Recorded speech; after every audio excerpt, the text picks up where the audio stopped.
Good news sa mga SDN lovers, SDN Super Dog Nutrition, the best dog food in the multiverse. Yung SDN 42 natin na 5 kilograms ay magkakaroon na ng bagong packaging. So dati, ang packaging natin is sako lamang kasi libre yan. No? Tapos nilalagyan natin ng sticker sa harap at saka sa likod.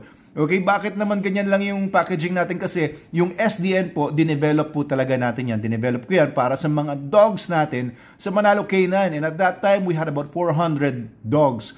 Mostly working dogs. So, hindi ko kailangan ng flashy or masyadong magarang packaging na medyo magdadagdag lang sa gastos. But now, we're going into mainstream and marami na pong nagke-carry ng mga veterinarians at mga pet shops and gusto nila na maganda yung packaging para mas attractive sa mga buyers nila. So, ito po ang packaging natin na bago.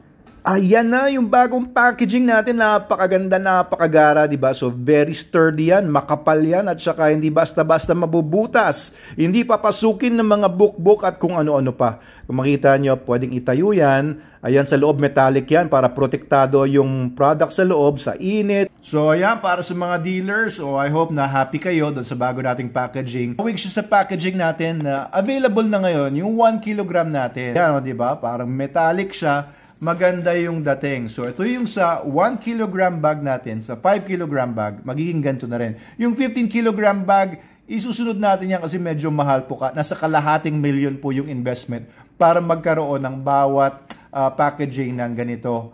Okay, ganun din yung sa SDN 28, SDN 21, and SDN 42 beef. Isusunod na po natin yan kapag kakaya na po natin. Maliit lang po tayong kumpanya, pero yung product natin, the best po yan. Yan ang masisigurado ninyo.